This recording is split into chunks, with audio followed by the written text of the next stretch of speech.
नमस्कार, news track में आपका स्वागत है। मैं हूं योगेश मिश्र। 2014 में जब प्रधानमंत्री नरेंद्र मोदी ने अपनी यात्रा शुरू की थी, तो उस समय यह माहौल बन गया था कि केंद्र की तत्कालीन सरकार तुष्टीकरण पर आमादा है।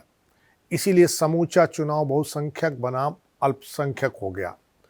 अब जब नरेंद्र मोदी तीसरी बार प्रधानमंत्री बनने में कामयाब हो गए हैं, देश के अधिकांश राज्यों में भाजपा का परचम लहरा रहा है, तब किसी को यह उम्मीद नहीं रही होगी कि बांटो और राज्य करो की मोदी की नीति बहुसंख्यकों में भी हथियार की तरह काम करेगी।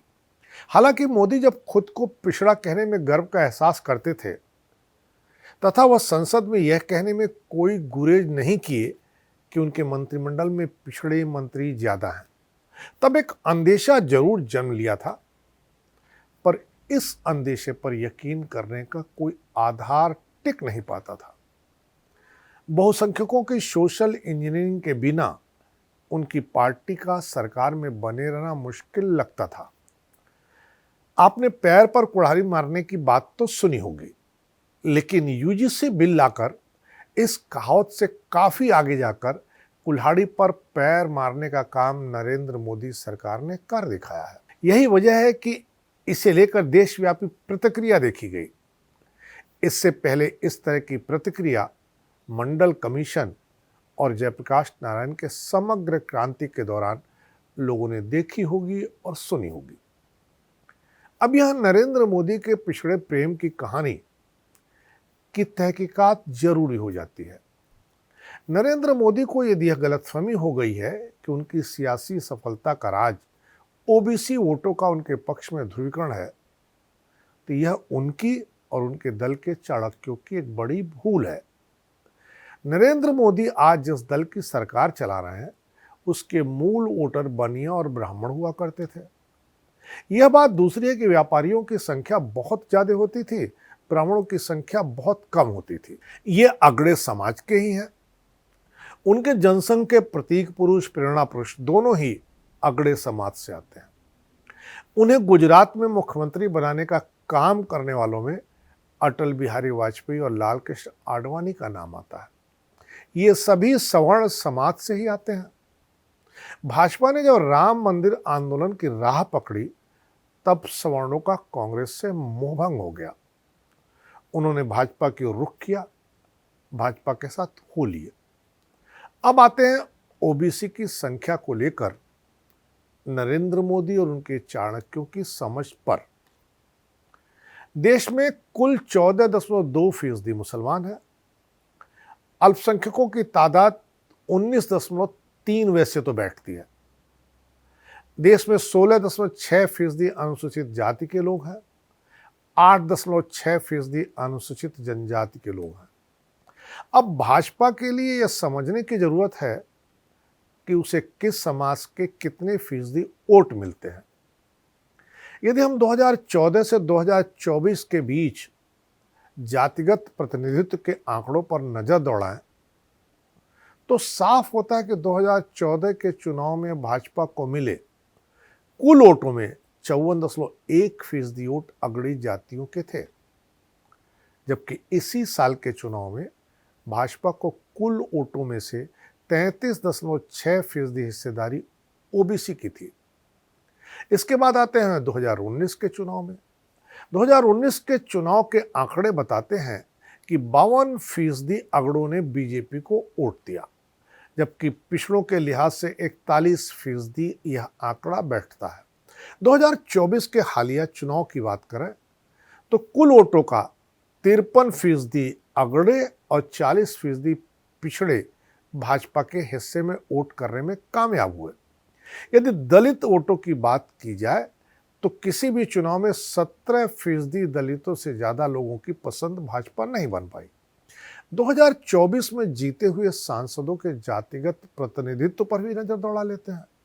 भाजपा के 37.9% सांसद अगड़ी जाति के हैं, जबकि ओबीसी सांसदों का प्रतिनिधित्व केवल 23.3% है।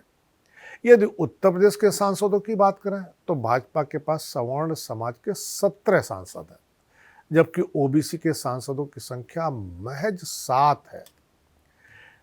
उधर अखिलेश यादव के पास ओबीसी के 19 सांसद हैं। अब फिर बात करते हैं ओबीसी की सियासत पर। यदि भाजपा ओबीसी की पहली पसंद होती तो भाजपा को ओबीसी की राजनीति सबलेट नहीं करनी पड़ती। उसे उत्तर प्रदेश में कुर्मी आधार के लिए अनुप्रिया पटेल, राजभर आधार के लिए ओम प्रकाश राजभर और निषाद वोटों के लिए संजय निषाद पर निर्भर नहीं रहना पड़ता। वैसे भी नरेंद्र मोदी जातीय नेता के रूप में प्रतिष्ठित नहीं रहे। वह हिंदू नेता थे, हिंदू नेता हैं। एक नेता जिसे 84% हिंदुओं का प्रतिनिधित्व करने का सुयोग मिल रहा हो, वह 36-37% ओबीसी की रहनुमाई का दावा करे, यह उस नेता का पराभव ही कहा जाएगा। अब भारतीय समाज में ओबीसी की स्थिति पर चर्चा कर लेते हैं। सबसे पहली बात यह जानना जरूरी है कि कोई भी ओबीसी जात कभी भी छुआछूत यानी अस्पृश्यता का शिकार रही ही नहीं है। आर्थिक रूप से पिछड़ेपन की स्थिति जरूर मिलती है, पर सामाजिक रूप से पिछड़ेपन की घटनाएं दुर्लभ है। यही वजह है कि जब दलितों के पक्ष में एक्ट लाया गया तो किसी समाज की ओर से कोई प्रतिक्रिया नहीं हुई, क्योंकि दलित अस्पृश्यता यानी छुआछूत के शिकार रहे हैं। पर इसके बाद भी बहुत से लोग ये कहते मिलते हैं कि 1000 साल से पिछड़ों का शोषण हुआ है।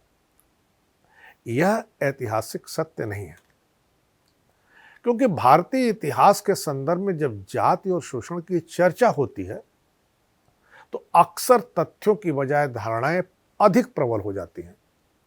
यदि हम प्राचीन और मध्यकालीन भारत के ऐतिहासिक प्रसंगों को क्रमबद्ध रूप में देखें तो एक अलग ही चित्र सामने आता है।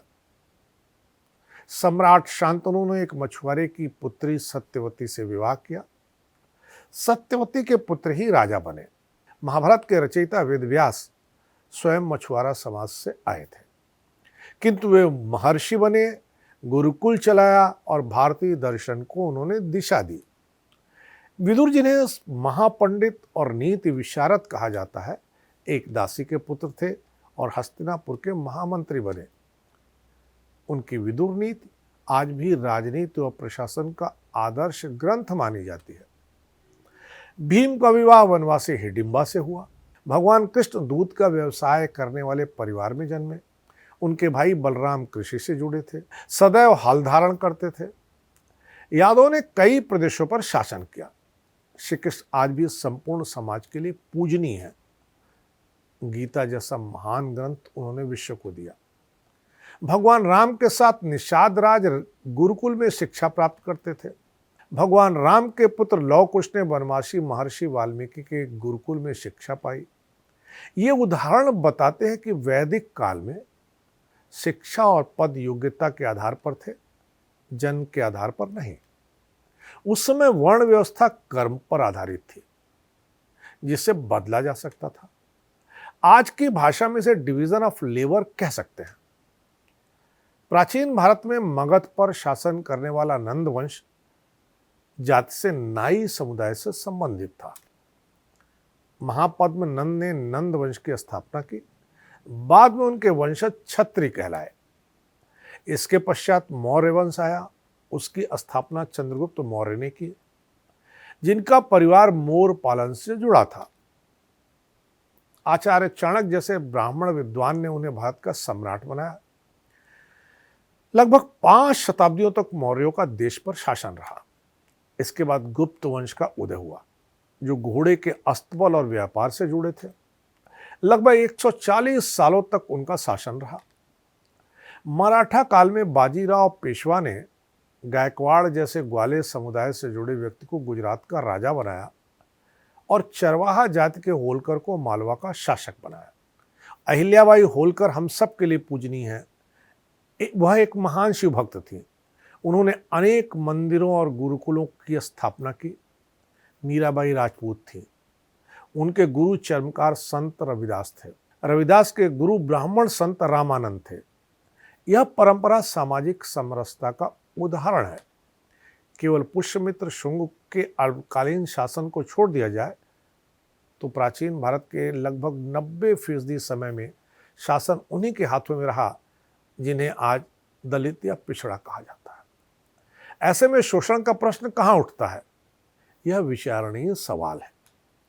मेगास्थनीज की इंडिका, फाहियान, ह्वेनसांग और अलबरूनी जैसे यात्रियों के विवरणों में भी प्राचीन भारत में जन्म आधारित शोषण का स्पष्ट उल्लेख नहीं मिलता है। अंग्रेज अधिकारियों और विद्वानों की पुस्तकों में जरूर इस बात का उल्लेख मिलता है कि कैसे जाति और छुआछूत को राजनीतिक औजार बनाया गया। सभी उदाहरण बताते हैं कि सनातन परंपरा मूलतः समावेशी रही है। निष्कर्ष यह निकलता है कि जन्म आधारित जातीय विभाजन को हिंदू समाज को कमजोर करने के लिए बढ़ावा दिया गया है। इसीलिए आवश्यक है भारतीय अपने इतिहास को तथ्यात्मक दृष्टि से समझें, घृणा और भेदभाव के षड्यंत्र से स्वयं भी बचें और समाज को भी बचाएं। इस बार इतना ही। अगली बार फिर मिलेंगे किसी नए सवाल पर नए ढंग से बात करने के लिए। तब तक के लिए नमस्कार।